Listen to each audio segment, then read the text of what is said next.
Thank you all for joining us today. Thank you for coming to this panel where we will talk about SBTN and TNFD and how they are complementary approaches to take positive action for nature. I'm Adrien Portafaix. I'm a partner at Boston Consulting Group and I lead our nature and biodiversity topic. I've had the opportunity to collaborate with many of our panelists today over the past few months. And I would like to call them on stage, starting with Dr. Varsha Vijay, Technical Director from SBTN.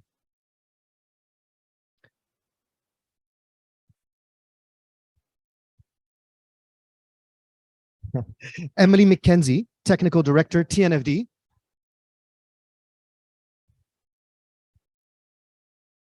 Renata Pollini, Head of Nature, Holcim.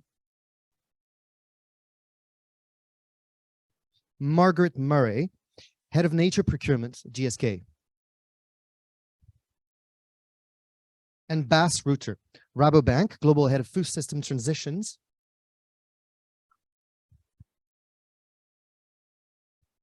And we'll have the honor to have closing remarks by Diane Holdorf, Executive Vice President, Pathways at WBCSD. You don't need to clap yet. She will arrive later. So I'll start with a few words about the context and why we're here. So companies now have the tools to tackle the climate crisis to an extent with SBTI and TCFD. And however, while building a climate neutral world by 2050 might be the biggest challenge in the history of humanity and one we will struggle to overcome, focusing only on climate mitigation and adaptation alone will not avoid catastrophe for the planet as we know it. We now know that there are multiple natural cycles that need to be kept in balance to keep our planet safe and just. These are illustrated by the 9 planetary boundaries, of which climate is only one. SBTN and TNFD are now providing the methods to replicate SBTI and TCSD's successful approaches across planetary boundaries. SBTN will be launching its V1 in Q1 2023, so only a few months away, while TNFD will be launching its final guidance in September 2023. Many progressive companies, some of which on the panel here, have been engaging with both organizations. And they are keen to be amongst the first movers who will use both methods next year to align with a nature positive world. The intent of the 2 frameworks are different. SBTN is developing methodologies to set science-based targets, which are measurable, actionable, and time-bound objectives, and thus allow companies to align with Earth limits. TNFD, in turn, is developing a risk and disclosure framework for companies and financial institutions to report and act on nature-related risks. That being said, they have been collaborating closely this year to align and integrate their approaches. During this panel, the technical directors of both SBTN and TNFD will be in a conversation with representatives from the corporates and the financial sectors who will be the users of their methods. They'll be sharing with us how both frameworks align in their principles and in their practical applications. We will look at similarities and differences in overall approaches, data requirements, and outputs. So, with no further ado, I'd like to start with a question to you, Varsha. Can you please briefly explain how the SBTN methodology can help companies take action towards a nature-positive economy? Thank you, Adrien.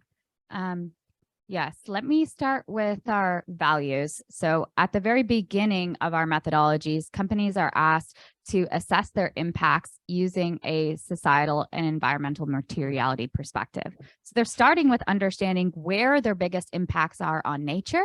They're prioritizing those based on what's kind of most urgent for action. And then they're moving to target setting. And in the context of our first release of methods, we'll have target setting methods for land impacts as well as freshwater.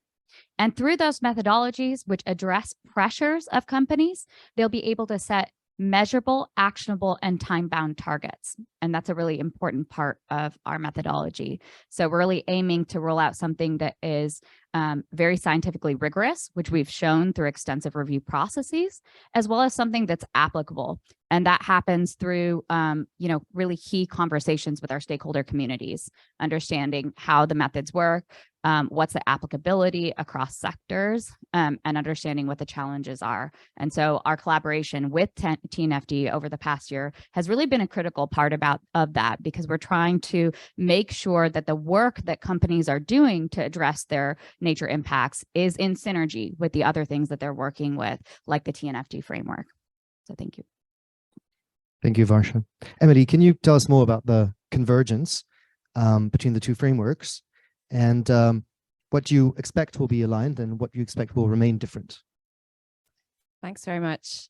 Yeah, so as you said in your opening remarks, Adrien, they're complementary. They're complementary, but with different purposes, which you outlined nicely. We're developing, to complement it, a risk management and disclosure framework for assessing, managing and disclosing dependencies, impacts, risks, and opportunities.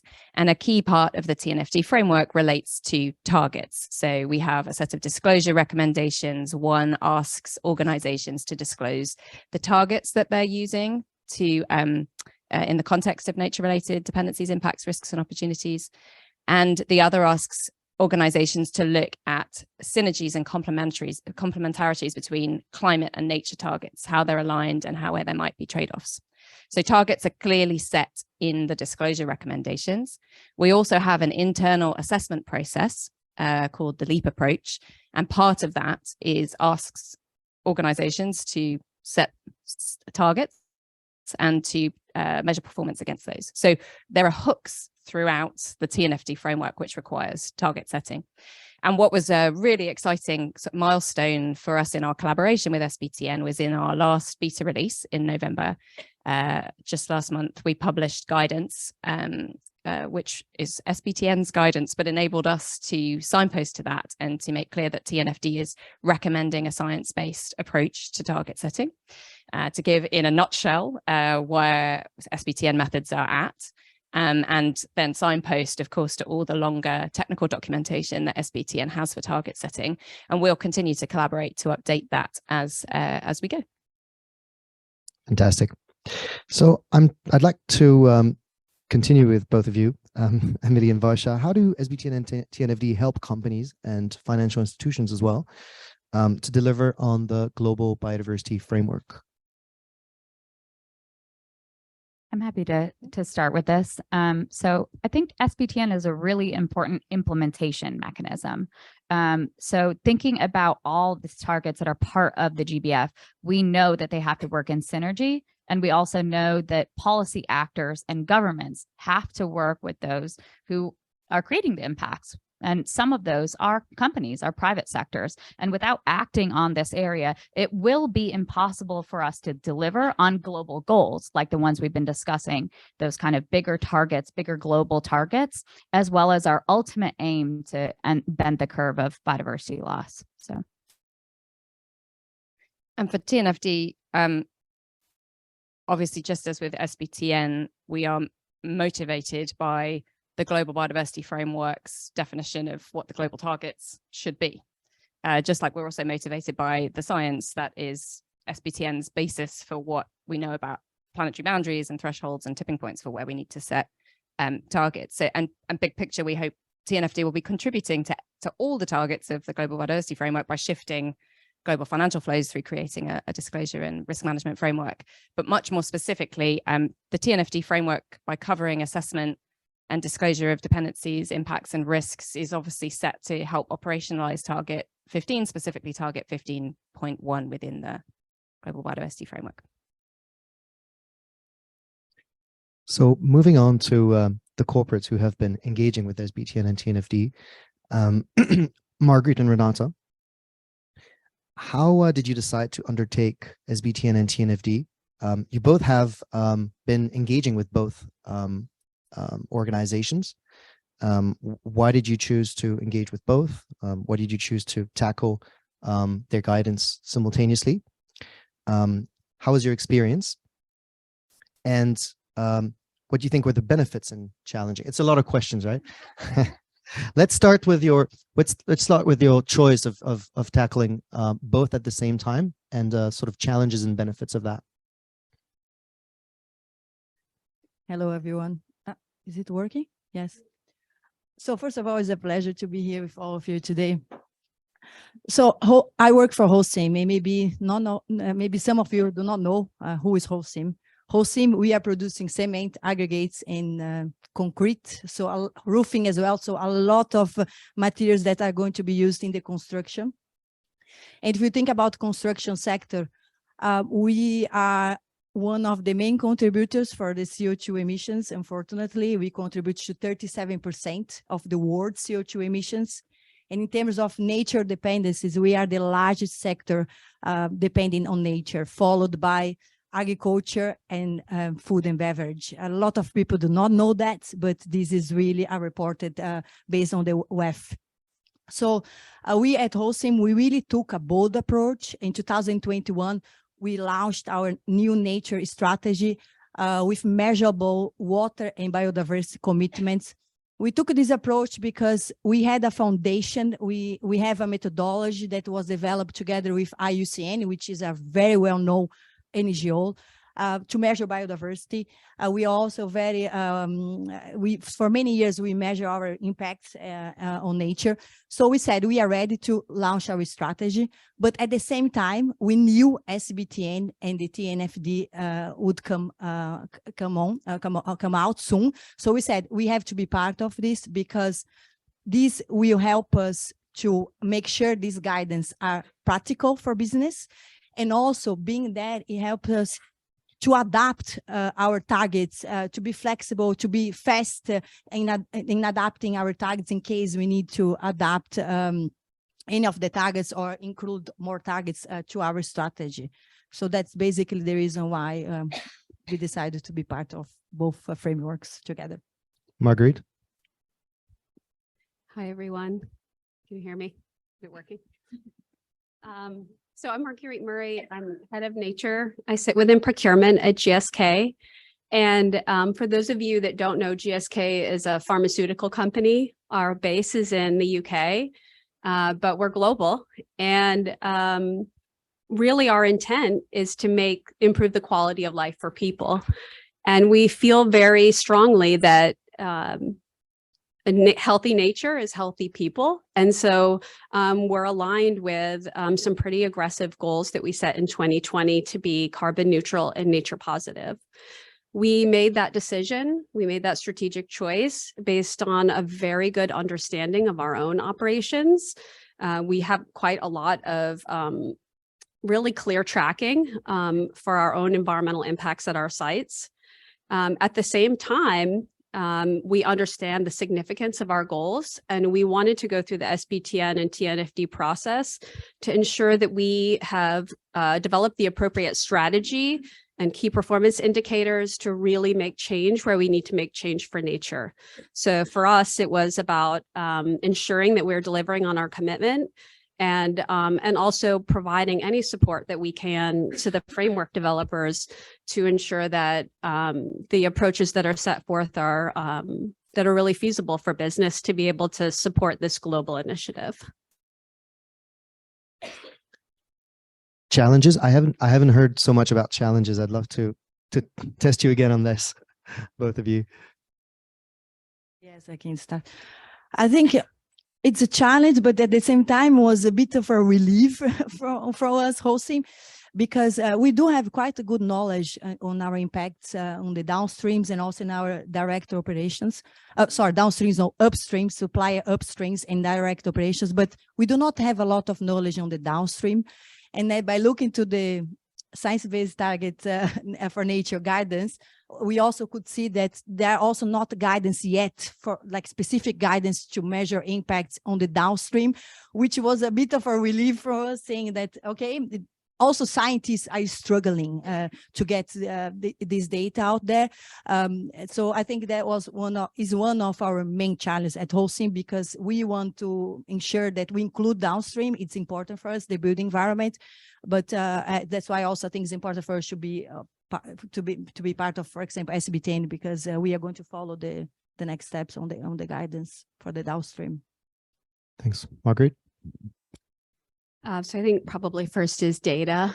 There's just a magnificent amount of data out there, and connecting with the right data and figuring out how to manage it was obviously a huge piece of the project for us. I think some of my reflections are the differences in supply chains by sector. So a lot of the guidance has been developed off the flag sector. And for us as a company, we use quite a good number of flag ingredients in our processes, but we also purchase complex ingredients. And so for us, the prioritization and target setting steps were a bit more difficult because at the time that we went through it, there was kind of an underlying assumption that you would address the top 50% of your impacts. But if you're comparing an ingredient like a flour, like the equivalent of a flour to a cookie, right, something more complex, then the cookie will always rise to the fore. But that's not necessarily where in your supply chain you have the greatest impact. So I think for us, there's definitely a big piece on data and data validation. But also in that prioritization step, really working through what that means for us as a sector, as a company, a pharmaceutical company, and how we can do the best job possible in aligning our company initiatives to driving change in the right areas. So definitely a learning process. We're really happy to be piloting and working on initial targets for these frameworks. But it's with great humility that we share our learnings.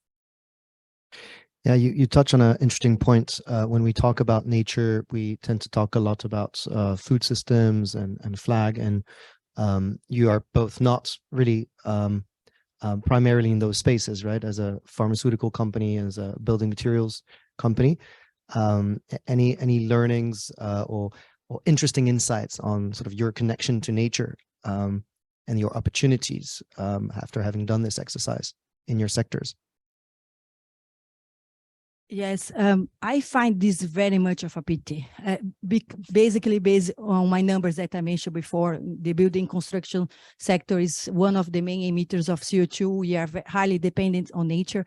And so I find this very much of a pity. But what was the question? The other question, Adrien, sorry, about you asked if challenges or opportunities you from the learning from the other in your sector. Yeah. So basic for us, this is a really good point, because we learned a lot from the beverage industry, for example, in the way that they are implementing targets on water replenishment. They are doing this for more than 15 years, and we really took one of the main companies and we checked what did they do, how the media reacted to it, and how. So we really learned from the beverage sector in this the water replenishment part. But I think, for example, that many sectors should learn from the building construction sector, in particular Holcim, on how to measure biodiversity, because we do this for many years. Now we have a commitment to be biodiversity positive by 2030. We have a methodology in place to measure biodiversity, and it's a methodology that could be adaptable for other sectors as well. So I think that's a way that other sectors can learn from us as well. Thank you, Renata. Marguerite, I see you. Yeah, I'm going to try to answer that. I have kind of two different lines of thought on it. One is on dependencies. So GSK uses natural products to make medicines. Originally, we used to grow our own foxglove. We use foxglove in one of our heart medicines. We actually used to grow it next to the factory where we made that medicine. So we have a really interesting and long relationship with nature. I think that as we work through dependencies, there's quite a lot of abstraction in that. And I think working through the process, we were really very happy with taking a unified approach to being able to go through an impacts and dependencies process. I think going forward, there's a lot of build that we will do within our company to understand our dependencies better, because there's just so much complexity in that space. I also do think that there's real value in having a good understanding of your risks and opportunities in terms of really rooting nature initiatives into your company strategy, because often for many of us, once it hits the risk register, then it enters a different level of priority. So that's a thought on impacts. I think in the supply chain, one of the challenges for us is that when we came out, some of our findings on this, like the first completion of this process, was that we had kind of this spattering of different commodities and different value chains where we need to drive fairly significant progress. And so I think there's, those commodities and those locations, we absolutely need to drive that change. But I think one of the areas where I'd like for our work to grow is really looking at more of a value chain understanding.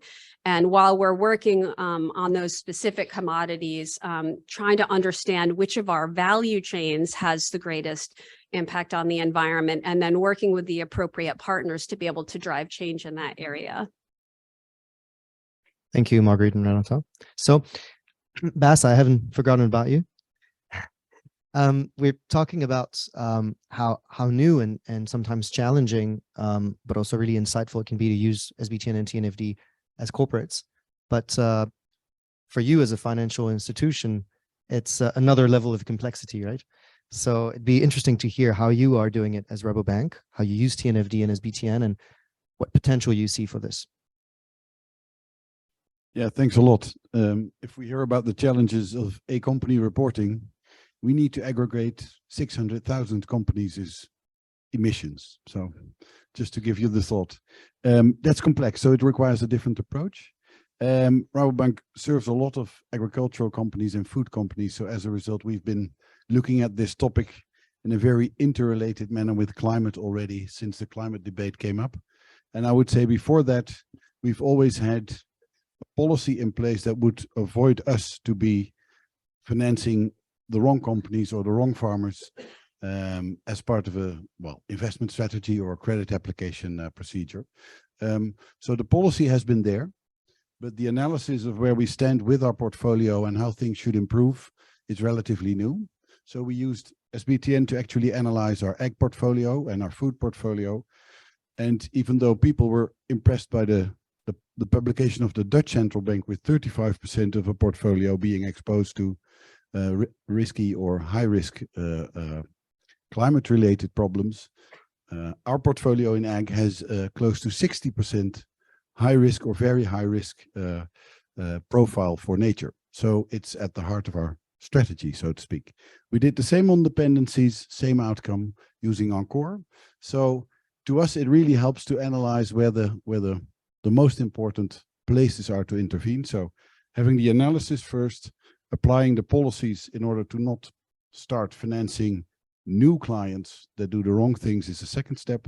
And then it's about engagement and helping clients to actually mitigate the inherent risks, because by mitigating inherent risks, you can actually be part of the solution. But you need to do it consistently, and you need to be ready to also take steps if things don't go right. It's not just talking to talk, but it's helping clients to make the shift, creating product services, transferring knowledge to help them to actually solve the issue, but also the possibility to act if people don't move. So in our climate strategy, we've said if you don't in 2 years' time have a very clear roadmap how to get to Paris, we will no longer service you moving forward in order to avoid us having a problem in our balance sheet. I expect the same movement to take place on nature, but slightly later. So that's on SBTN, Encore, and the policy side and the dialogue. We use TNFD to structure our response to it. So we report using the steps in TNFD, but we haven't set targets yet. So we're also criticized for not having set targets yet. We're part of the Financial Pledge for Biodiversity. So we've said by the end of next year, we'll be able to set those targets. It's not so much that we don't want to make a promise. Net positive or nature positive by 2030 is easy said, but that doesn't necessarily mean you also have a tangible plan to implement it. And we want to take the time to learn from SBTN, to learn from TNFD, to learn from an analysis, to also location specific identify where we need to change things, using IBOT and other sources to actually set up a plan how to get there, then promise, and then deliver. So that's a little bit the approach we take. Thank you, Bas. Very clear, very clear. So Varsha and Emily, we've heard from the corporates and the banks. Building on this, are there thoughts on specifically the practical areas of overlap and differences for SBTN and TNFD?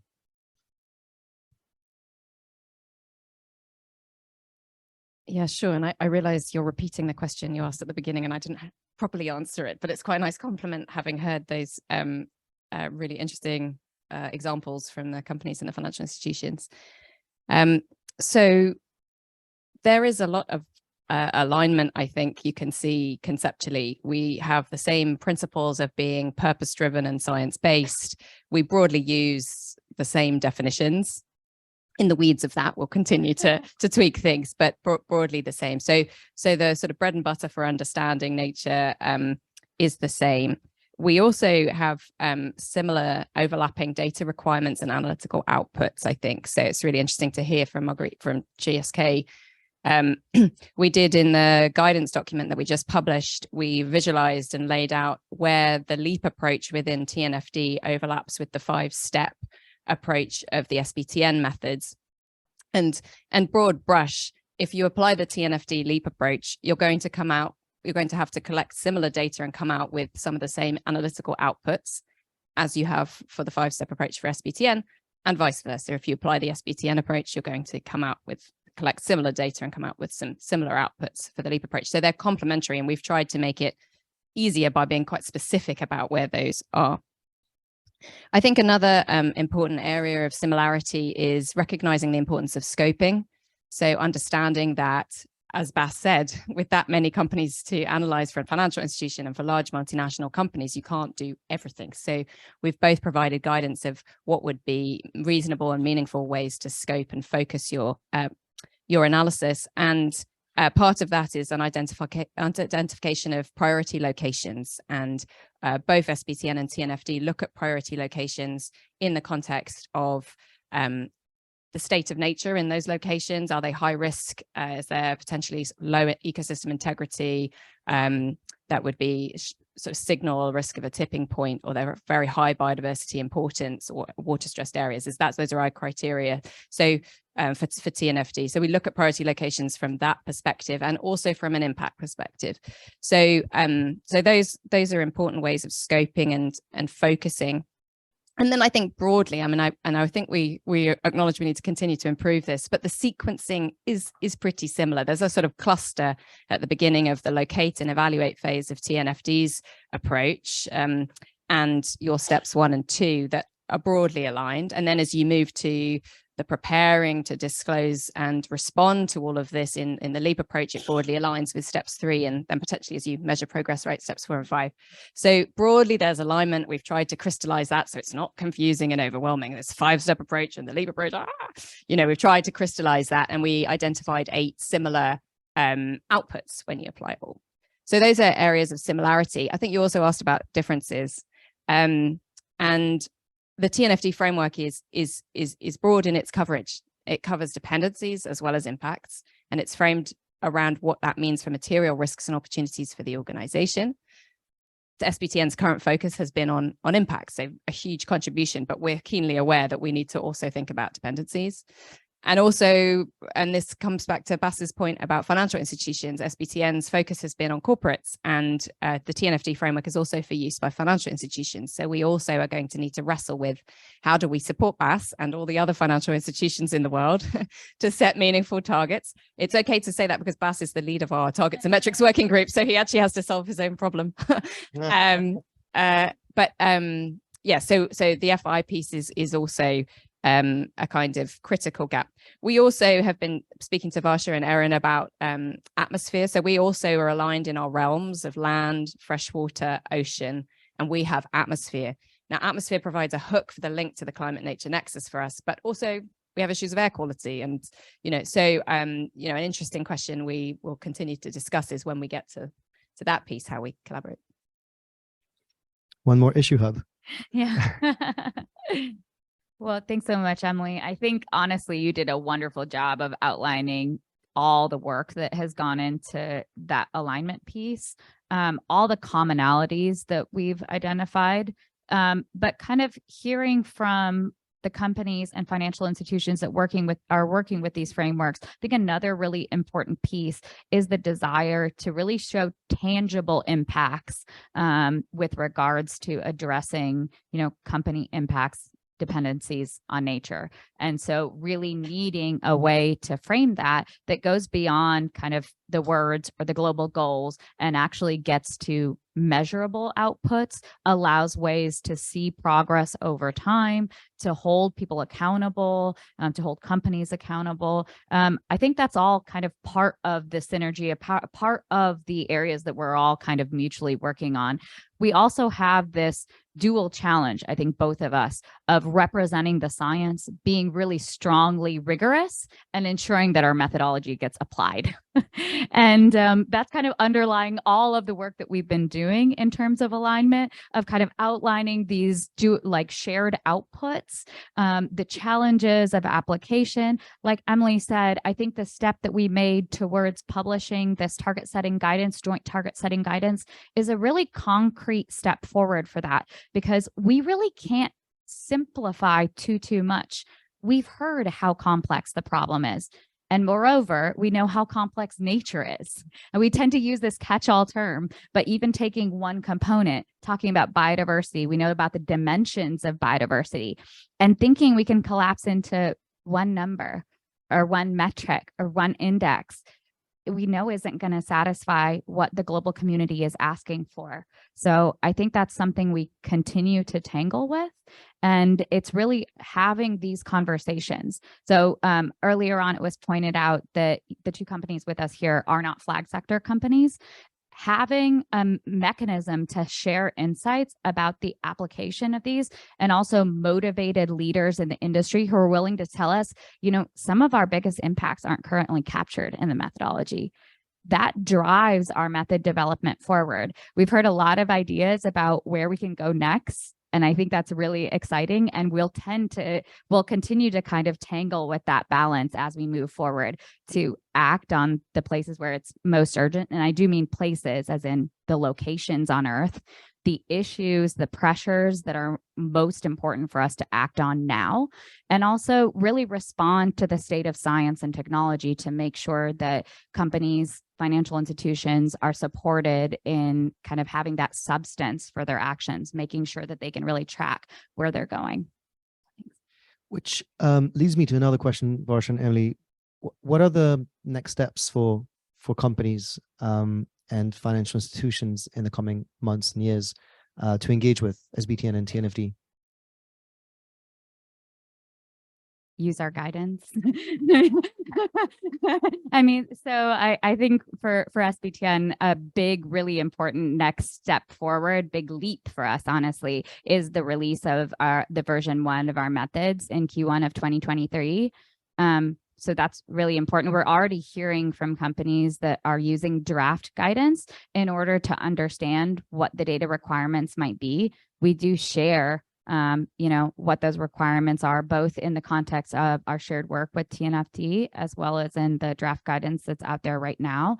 Our public consultation version of the documents is kind of that most recent version. But working on your readiness, working on your transparency now, and looking for ways to engage with our corporate engagement program to learn more about our technical developments, I think to me are really strong next steps. And then the last is just act now. We have guidance on, actions that you can take, no regrets actions that you can take now, interim actions that you can take now. But, not waiting is really important too.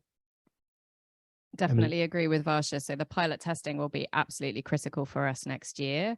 And indeed, this morning there was a workshop led by our pilot program partners at WBCSD with a cohort that many of whom are pilot testing both SBTN methods and the TNFD framework. So that's absolutely vital so that we can learn from other organizations like Holcim, like GSK, like Rabobank about how this works in practice and how they connect in practice, because we thought about it conceptually. And I think we've thought about it clearly and conceptually, but that has limitations. There's nothing like doing it in practice.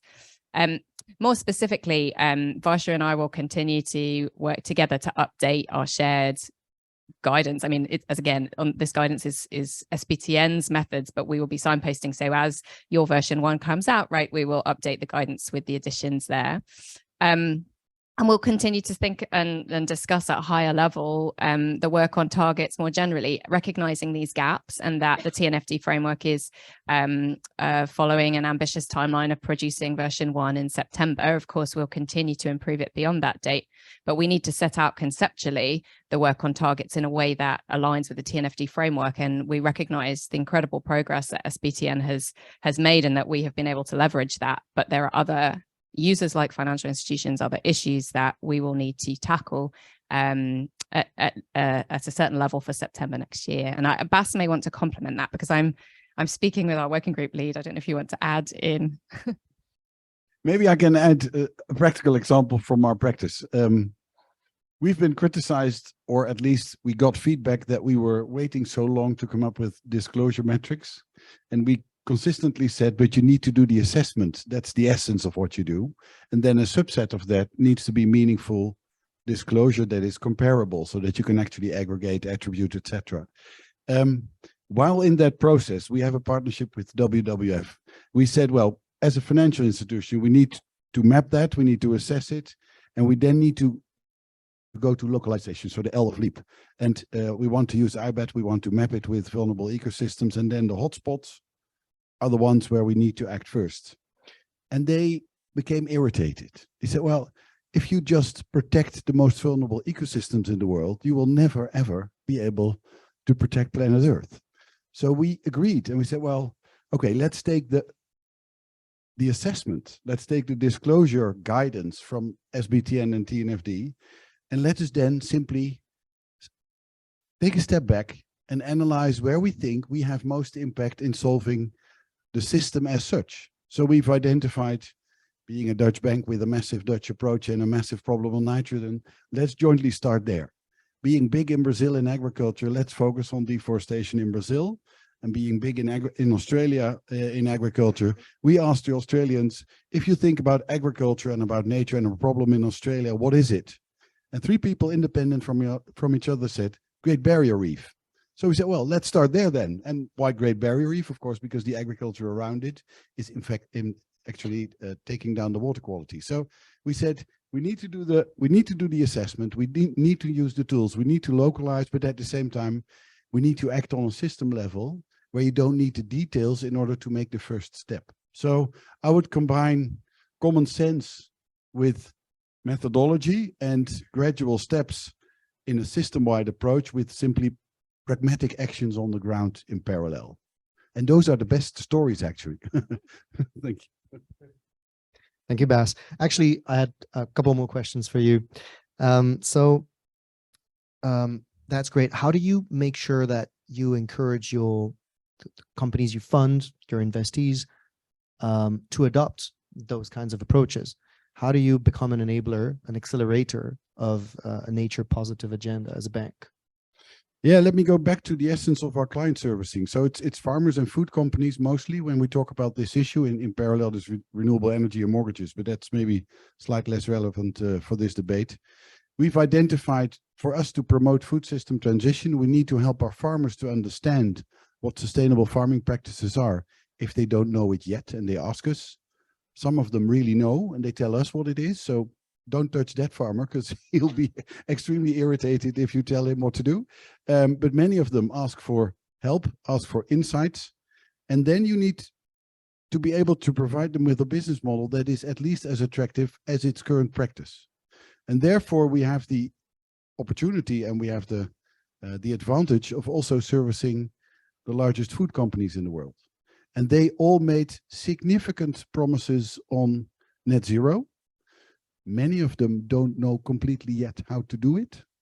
And the same goes for nature. So we can help those food companies to solve scope 3, link it to nature, and help our farmers sell their sustainably produced commodities to those food companies that need to solve a problem as well. So good for the farmer, good for the food company, good for the bank, good for the world. That's theory, of course, but that's how we try to approach it. And that fits very well with client servicing and distinguishing yourself. So we can also show that the historic focus on agriculture and food pays out if there's new challenges coming up where you want to distinguish yourself from the competition. We are specialized, we are global. So by adding additional researchers to analyze these topics, by using the climate data from the food companies that we need for our risk management and reporting, also to help other food companies solve these climate issues, we can actually play a meaningful role. And the same will happen for nature. It's going to take us slightly longer because it's more complex and it's in its early days, but it's definitely, I think, going to be a key change agent. Also being here at COP15, if I was at the formal negotiation room, and it took some energy, and I went to Place Quebec, and I did get a lot of energy. So I do think that if we actually take that energy and try to bridge the gap, we may actually help these delegations to see that they're not alone if they do something progressive. I think that will be cool. Fantastic. And it's great to hear that the nature agenda can be win-win-win for nature, for farmers, and Rabobank. Marguerite and Renata, do you have practical advice for other companies that would look to set science-based targets for nature or undertake TNFD? What do you wish you'd known when you started this exercise? Well, we were fortunate to have participated in the Land Hub pilot with SBTN. And so before we undertook our analysis, I guess the guidance from our leadership was make it actionable. And that's, I think, having that mindset from the beginning is what I would recommend to you. In a practical sense, what that meant for us was there's a framework that's laid out for you to follow and moving through the process. What we did is that in addition to looking at commodities and location and all that type of information, we built very clear linkages into the business associated with those commodities.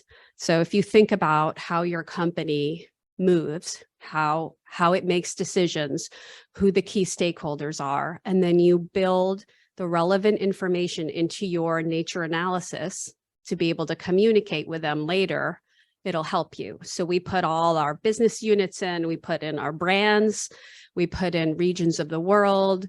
And so when we got to the end of the process, the team, much begrudgingly, did quite a lot of slicing of our data to be able to break it out so that we could go to a particular business unit or product type and say, for respiratory, these are your products, these are your brands, these are your commodities, these are your regions where we see the greatest impact, and these are the type of targets that we're looking at for your area.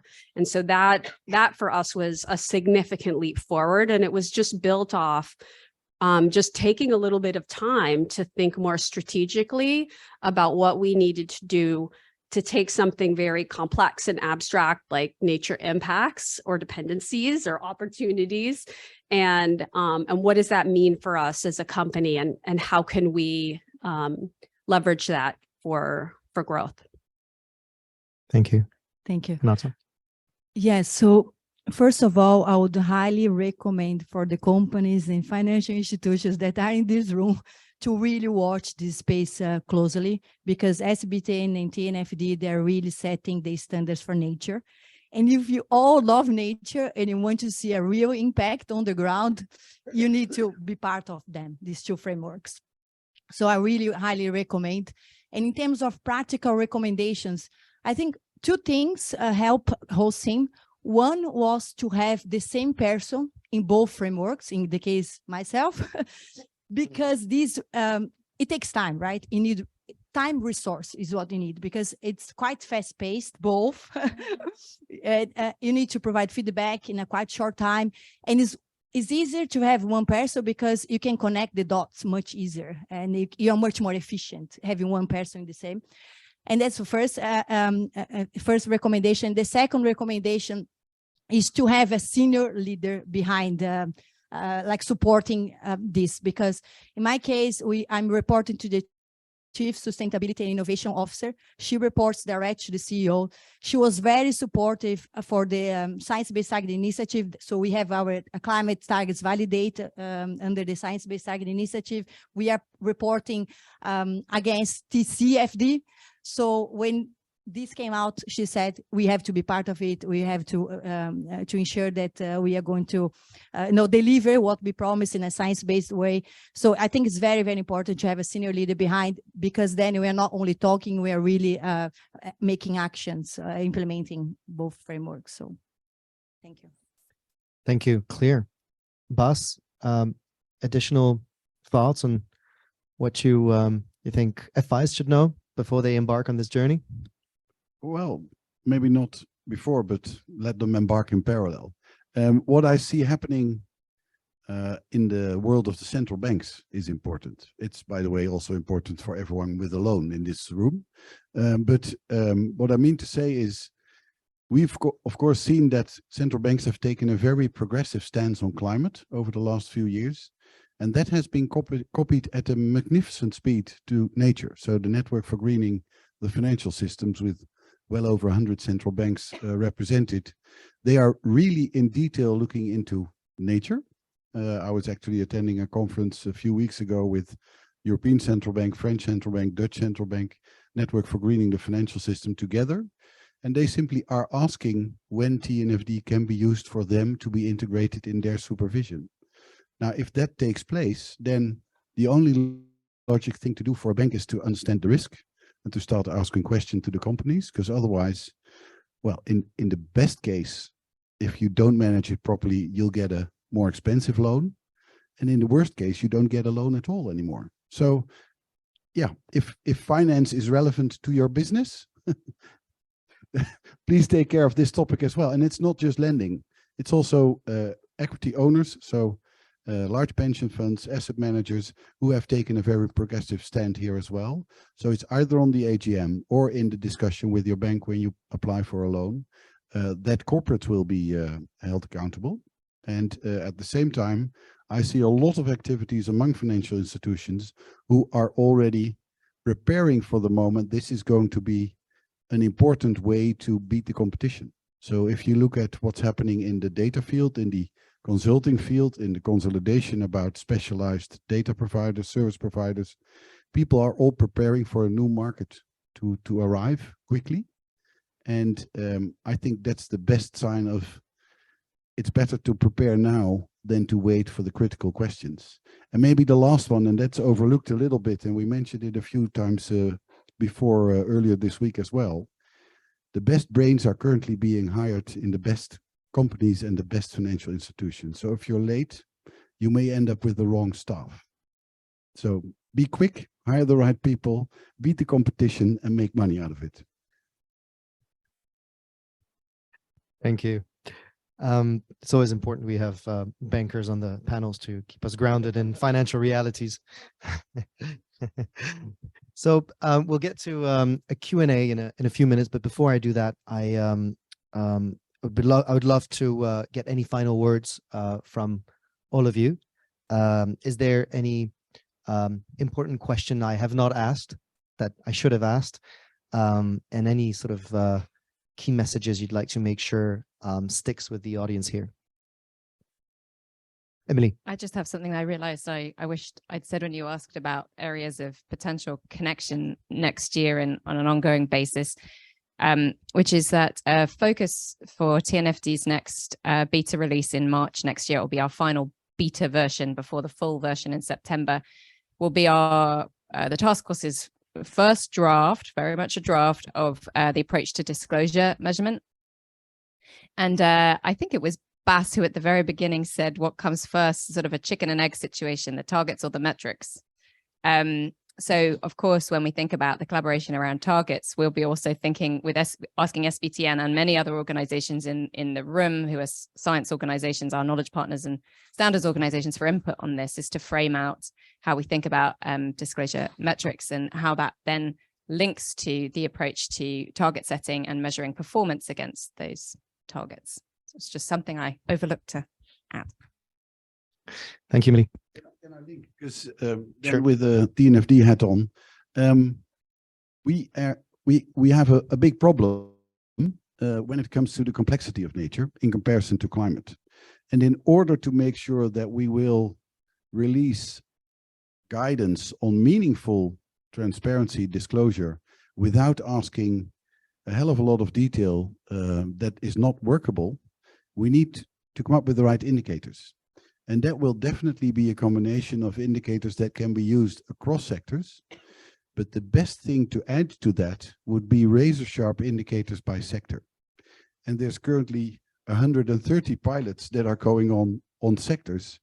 But if you as a company are active in a sector that is worried about the amount of work that will come towards you, but would love to answer the right questions and limit the amount of work, then it would be great to actually provide us with your ideas, which indicators would be meaningful and save you a lot of work. That would save us again a lot of work, so everybody would be happy. Varsha. Thanks. Yeah, a lot of exciting work coming for both frameworks. I think I'd also like to make a point that I think you're hearing across the speakers, which is the importance of diving into the details. So here we've been kind of broad brush talking about impacts on freshwater systems, but it's about impacts on water use, impacts on nutrient concentrations, digging in a little bit deeper into how those are measured and actually stress testing those. Understanding the specifics drives strong method development for us. It also allows us to better answer the questions that end users are having. So I think that dialogue has been key. And I wanted to say that dialogue is also key as part of the collaboration between SBTN and TNFD. Diving into the details, understanding, yes, we share this strong conceptual framing, but how are these methods actually being used? And I have really, really appreciated our strong collaboration. And yeah, huge thank you to the collaboration from the TNFD team and to all of our end users and stakeholders, partners who really work with us on this, because it absolutely is a giant effort that takes many minds coming together and honestly, many perspectives.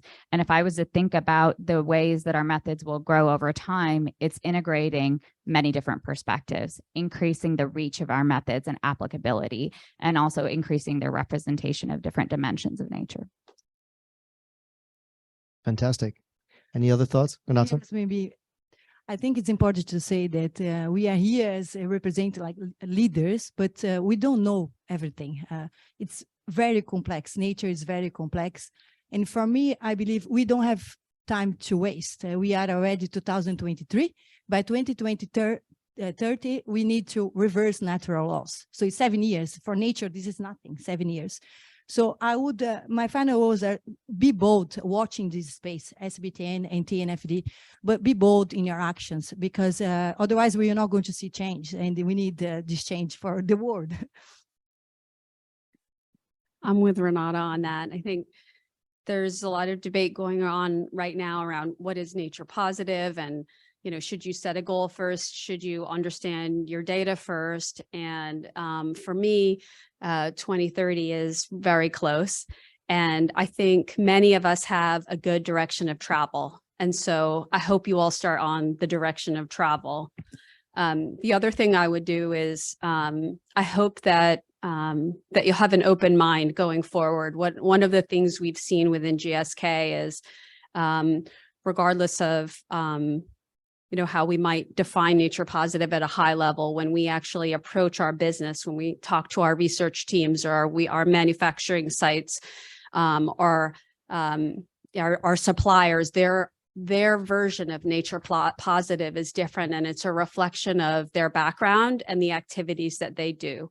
And so let them tell you what they need to do to be nature positive. Have that high level of view as a company, understand your supply chain, understand your operations, but be flexible because the resources within our companies are tremendous.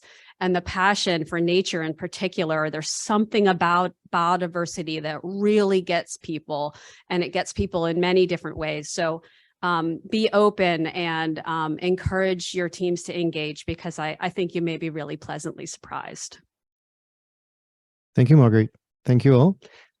So we will have closing remarks by Diane Holdorf in a few minutes, but shall we do Q&A first? Questions? Aaron?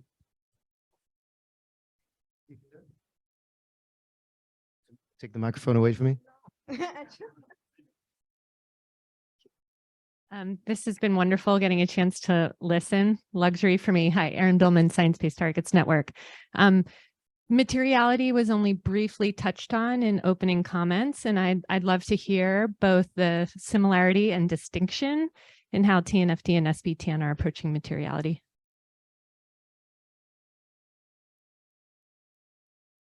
I'm happy to start, and you want to compliment. Yes, thank you so much, Erin. Yeah, we briefly mentioned the use of an environmental and societal materiality perspective in SBTN, which means that we are really leading with understanding the company's impacts on nature. We are not as yet incorporating financial materiality into that, and that is really an important part of the perspective that we're bringing to this space. So that is a little bit of a difference in terms of how we're framing things, in that we really want to make sure that there are places, for example, we've actually heard some really critical examples from companies that work with our methods, that there are things they source, ingredients, other things which are actually very impactful on nature, but don't actually contribute that much financially to their operations, in terms of volume, in terms of spend. So we kind of really put as at the forefront that impact on nature in terms of materiality definition. Yeah. Thanks, Aaron. So for TNFD, we have, as I mentioned at the beginning, a framing that moves from an understanding of your dependencies and impacts through to an understanding on nature, through to an understanding of your risks and opportunities to the organization. And on materiality, we are positioning ourselves to align with the global sustainability reporting baseline being developed by ISSB. So we're closely monitoring their evolving approach to materiality, right? They've been going through a public consultation on which that's been a hot topic. But very much framed around this being meaningful, materiality being framed as being meaningful for the risks and opportunities for the organization, which I would love to hear the other panelists' thoughts of as being helpful for them. But a key thing that we emphasized in March, and we emphasized again in our last release in November, is that we want the TNFD framework to be applicable to all organizations everywhere.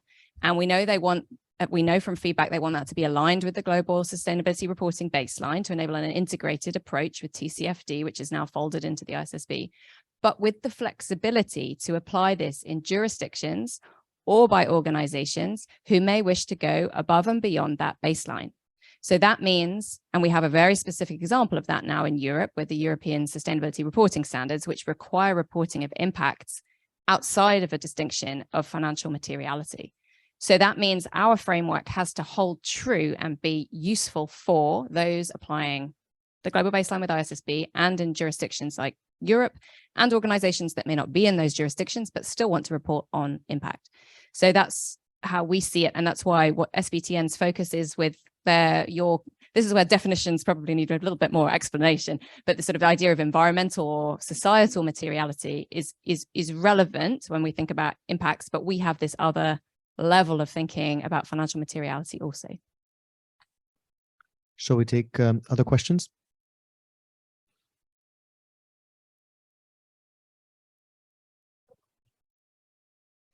Hi, so I have a Sebastian Kent from PwC. I have a question about impacts and dependencies and kind of the connections between the two, both from the corporate perspective and from the TNFD SBTN perspective.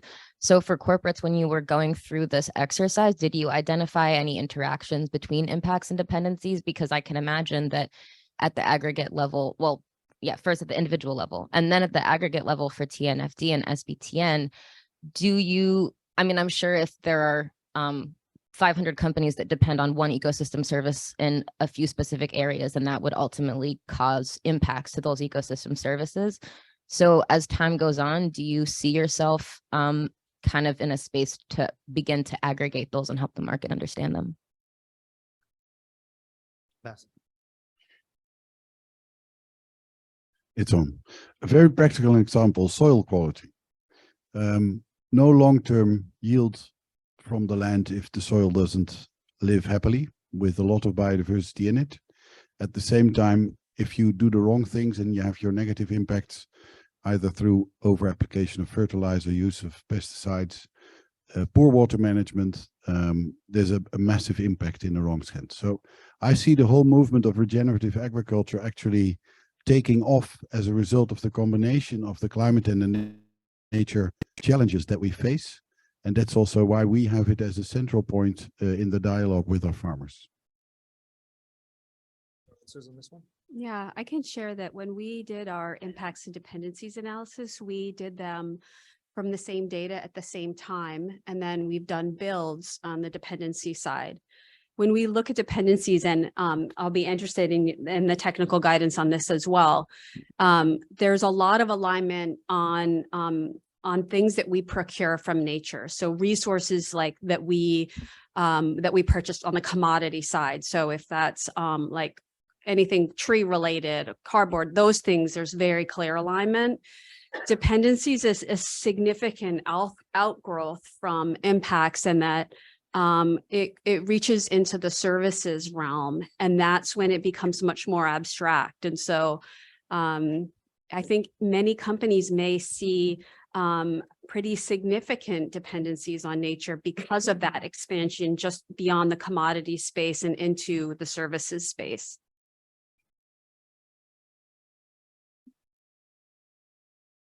I love this question. It's like one of my favorite topics because I think the interactions between dependencies and impacts is one of the major things that causes an understanding of this being material and interconnected, and why we need, I hope it will create huge momentum for action and an understanding that we all have a shared interest in this. Of course, your impacts and dependencies, and this is when this is getting into a little bit into the technical weeds, but when we categorize in TNFD the types of metrics that you use for dependencies and impacts, they're actually the same categories.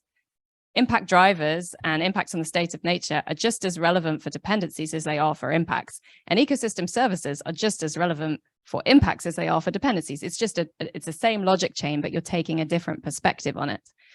The other thing I'd say is that we use this language of dependencies, sometimes quite broad brush, but ultimately, if you're looking at the ecosystem services, we know from the Millennium Ecosystem Assessment and IPBES that is a mix of what we call provisioning services, things that you are extracting, and actually that is a source of impact. When you are water use, right, the example Varsha gave, or you are removing some type of resource that's going to have an impact on the system. What was recognized in the Dasgupta review is that what we all do, we draw on nature, but we also dwell in nature. And so these regulating services, being able to have oxygen in the air and purification of water, I mean, these are the basic things of being able to survive and thrive on a planet. And so it's getting into that level of detail on dependencies, and they also happen to be the things that aren't priced, right? And they're the things that the IPBES assessment and the Millennium Ecosystem Assessment show are dramatically falling. Our increase in provisioning services going up, the rest is plummeting. So I think there's a particular focus and responsibility on regulating services for all of us to be measuring, to bring those, because that's basically the externalities, the invisible stuff that we need to surface. And if we don't surface, we're all in big trouble. Varsha, do you want to add a few words on this one? Sure, I'll be really brief because I think that was really helpful in kind of breaking apart the different dimensions of ecosystem services. It is really important to kind of understand that level of detail in terms of, you know, what is the difference between a provisioning service in terms of the connections to impacts.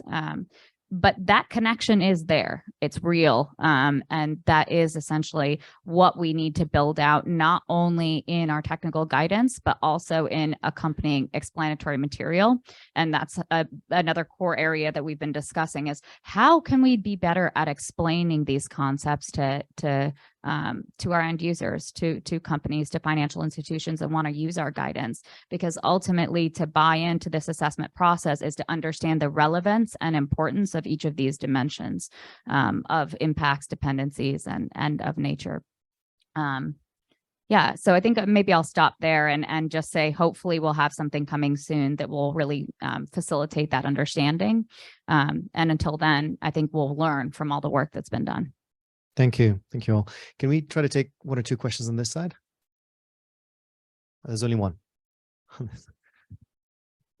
Thank you. Hello, I'm Sebastian Leap from NatCap Research. We're a nature intelligence company.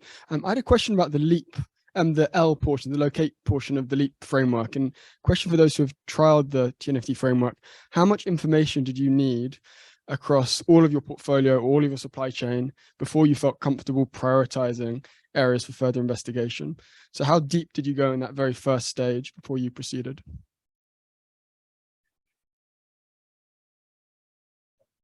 Yeah, it's an easy answer in agriculture because you have your individual farmer, and based on the exact location of the farm, you have a lot of insights. A food company with a supply chain is a massive headache usually. So it depends strongly on the type of client and the type of client group you are servicing. I can say in farming, we are relatively easily helped by the lists that are referred to in the LEAP process description of TNFD. We haven't even come close to a proper analysis of the supply chains of our food companies. That's, I think, the honest answer. Marguerite? So we, when we did our analysis, we pretty much looked at everything because we hadn't done it before.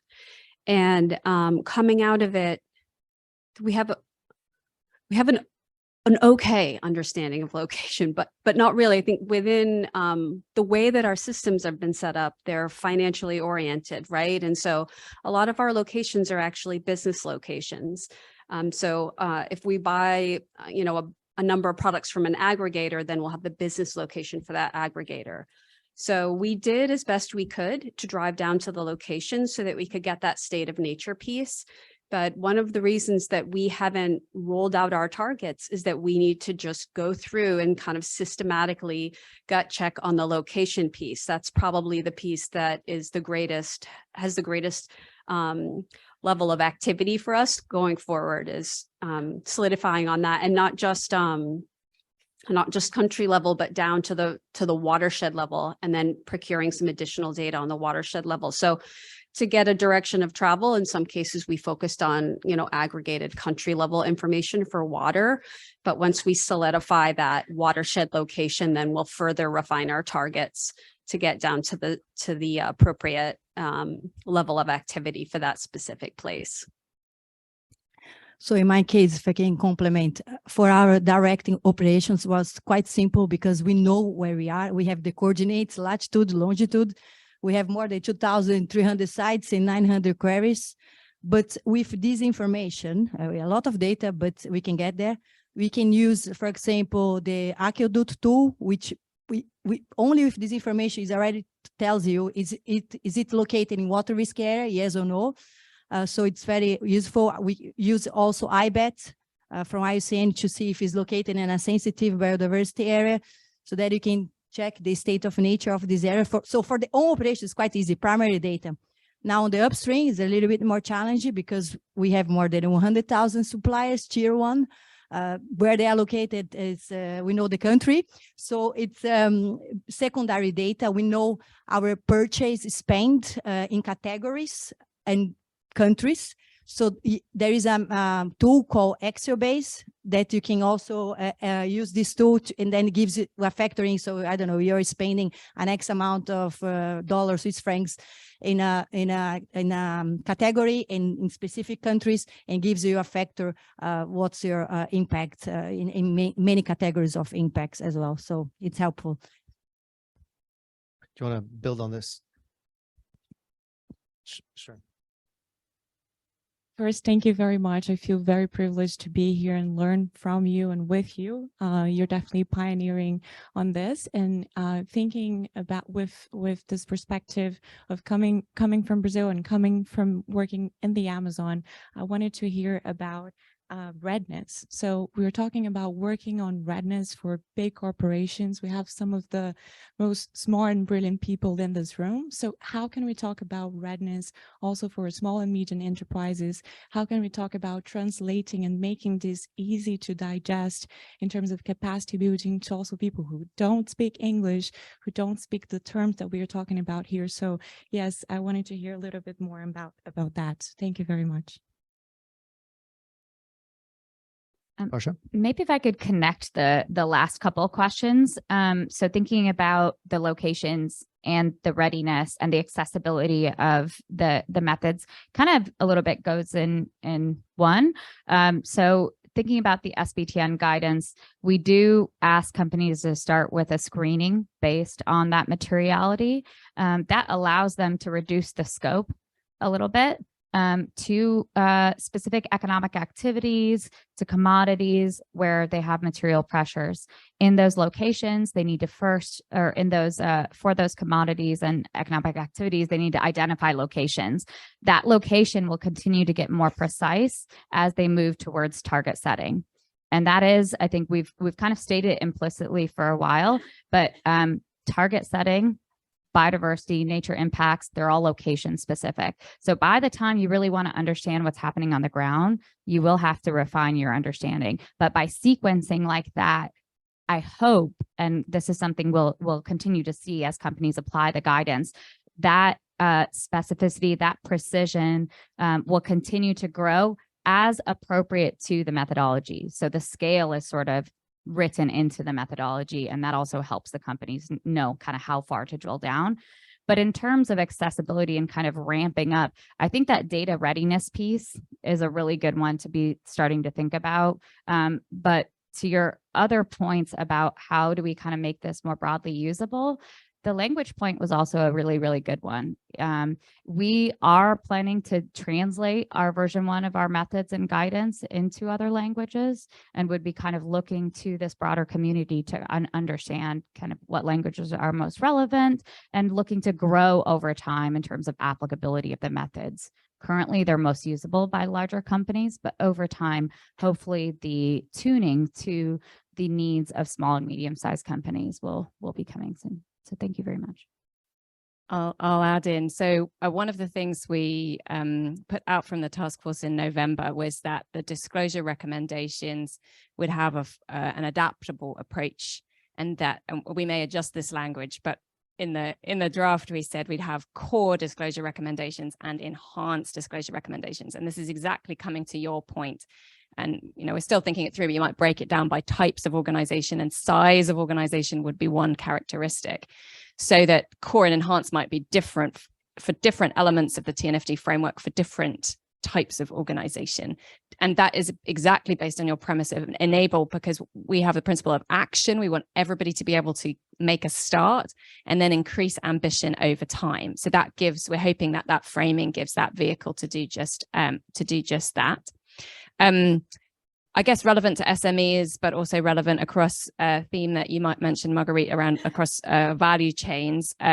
We've also experienced this push about data and analytics. And again, Marguerite, you mentioned that, which is one of the reasons an emphasis for the TNFD has been on establishing a nature-related data catalyst. And some of you may have been to our data labs that we're hosting this week, which is to try to stimulate further innovation from the data providers to enable there to be analytical shortcuts to be able to do still science-based credible analysis, but to make it easier. And on languages, really appreciate the point on that. We have translated what we've put out, and the online framework comes in sort of a probably a little bit flawed Google Translate of most languages in the world. But we'll continue to do that. We also, I guess, wanted to emphasize that through the process for TNFD developing the framework, we have had a process for consultation with Indigenous peoples and local communities. Indeed, later this week, we'll be doing a half-day session with them. So to continue to get input on the framing, getting into the detail of how they think about measuring what matters, how they think about accessibility, how they think about languages, so that we can get that input, including from people in Brazil. And I know we connected earlier this week. We have consultation groups as well. So we have a Brazilian and Colombian consultation group who've just set up, which is another way of getting a vehicle of that kind of local input, of making it relevant in particular regions. Shall we take 2 more questions and then, okay. Hi, Alison Osborne from Dendra. So probably a question for Baz, but also relevant to prioritising. So just in terms of regenerative agriculture, which is, I think we all agree, a fantastic initiative, but it's very focused on soil health in most definitions. I know there are some looking at a broader definition, but is there the risk that in prioritising due to the complexity of, say, ag systems and food systems, that we'll miss the subtleties? So for example, an Australian example, I probably have a slightly different view to your 3 people who talked about the reef, although it's super important, but Australia has deforestation rates equivalent to Brazil, and most of that deforestation occurs in our agricultural system. So if we're talking about addressing biodiversity loss and we focus predominantly on regenerative ag, I think we're going to miss the really important parts of where we need to work and move in agriculture, which is actually about revegetating some of those agricultural systems. So I guess I'm just concerned that we're going to sort of miss the key priorities in ag by focusing on regenerative agriculture.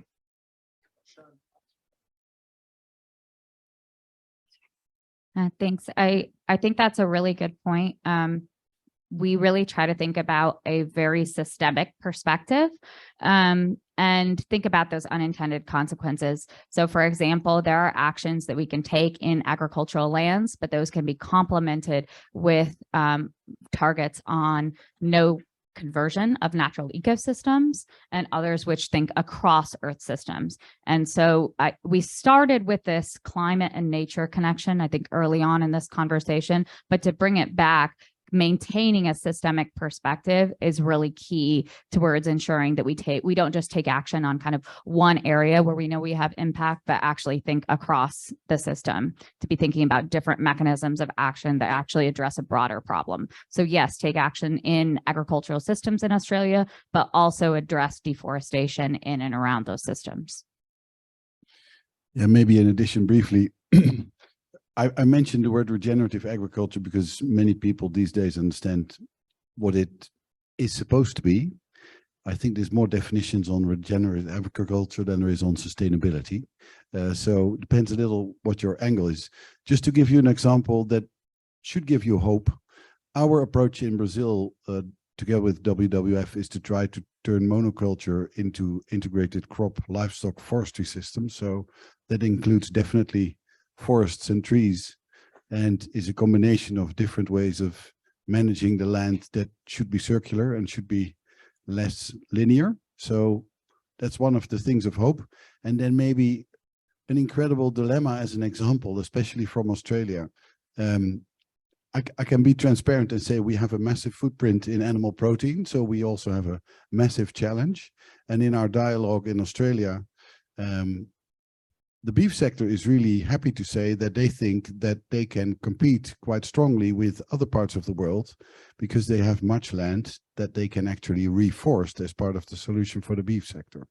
Some people really applaud it, and when you say, well, great, then we're going to reforest, other people will say that is the ultimate end of pipe solution for enteric fermentation. So we are not out of challenges by doing so, and I hope I'm clear, but we definitely don't just think of row crops and soil. We also think of forestry, agroforestry, trying to combine different systems in a more sustainable way. That doesn't mean we have all the solutions. We're only just starting. Thank you. Thank you all for all these really insightful answers.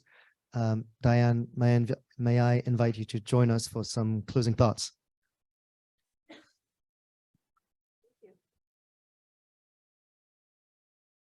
Hi, everyone. It's great to see you here. I'm Diane Holdorf, Executive Vice President at WBCSD. And there's been so much remarkably great discussion and insight here. It's a little difficult to summarize, but I'm taking away 3 key themes: speed, accountability, and capacity.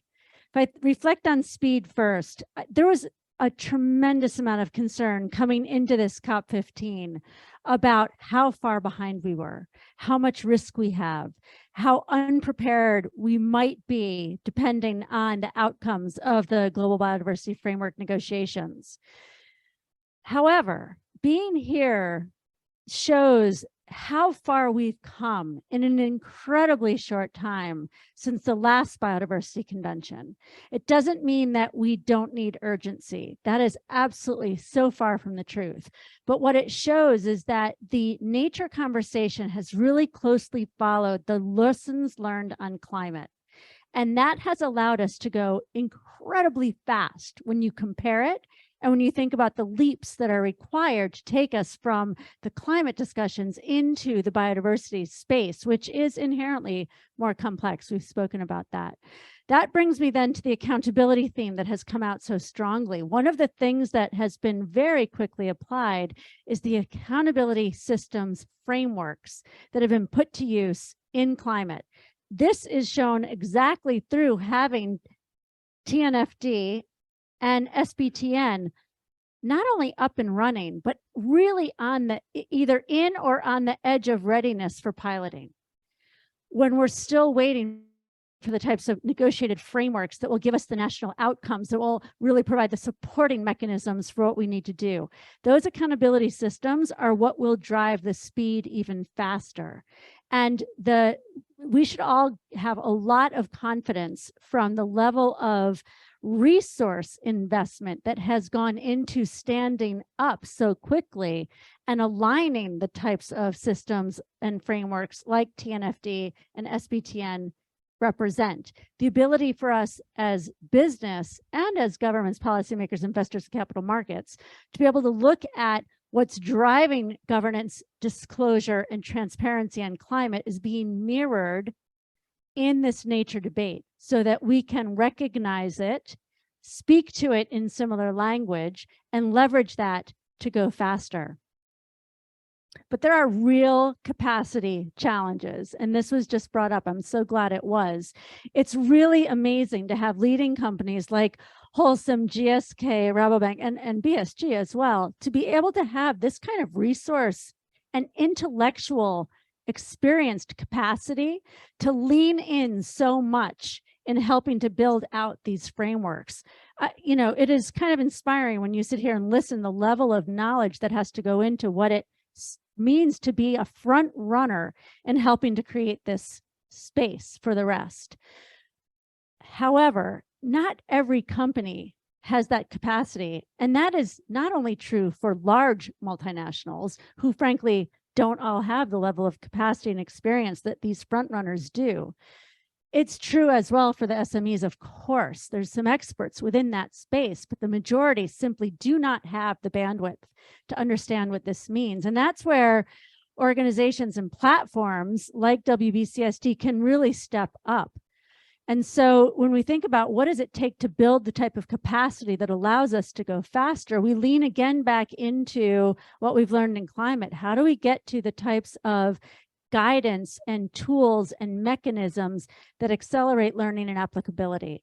So together with obviously each of the companies here, but over 60 of our members, but equally really important partners, TNFD and SBTN at the forefront, but also the Capitals Coalition, Business for Nature, IUCN, you know, all of these groups, we've come together and brought forward at this COP a roadmap guidance tool for any company in all sectors. What are the steps, breaking it down in a guidance document? What are the steps that you need to take? How do you assess materiality? How do you think about setting targets so that your commitments can be transparent? How do you put in place the actions that allow you to know what data to coverage, what governance to apply, what investments to consider, what alignment to business strategy, the operationalization steps that are required?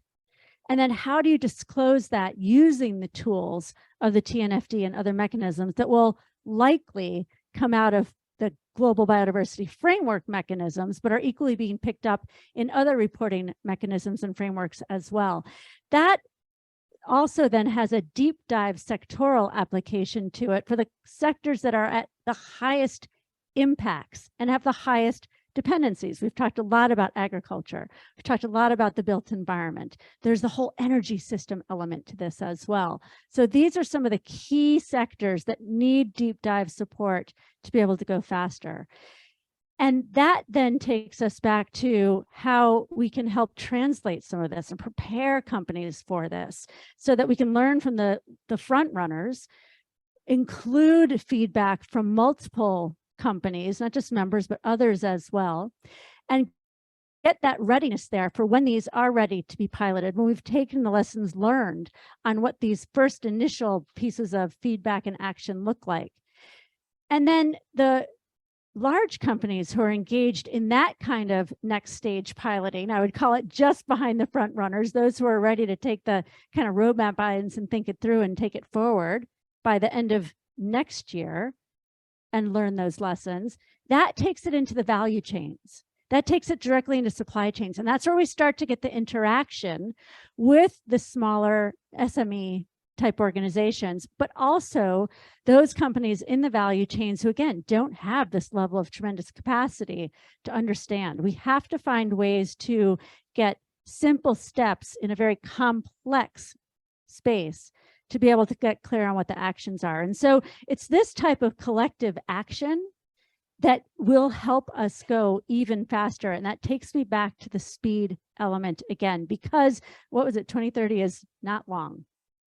And to get to not just reversing nature loss, but regeneration so that we can be nature positive means there is no time for us to waste on how we figure out the steps that we can all take in our own organizations with our supply chains and partners and begin to at least move this forward without waiting for the types of mandates that come through policy. And that to me comes us all the way full circle on, we all hope that we will have an ambitious framework negotiated at the end of this week.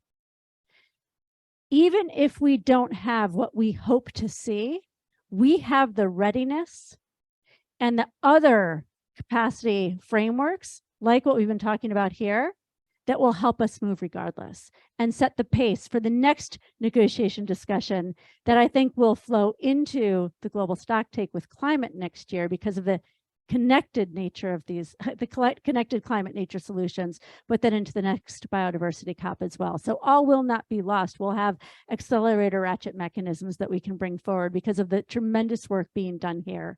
So just a huge shout out of thanks, great recognition to the front runners who are driving the process and the frameworks to be the best that we can have at this moment without waiting for perfection and just going. So thank you very much.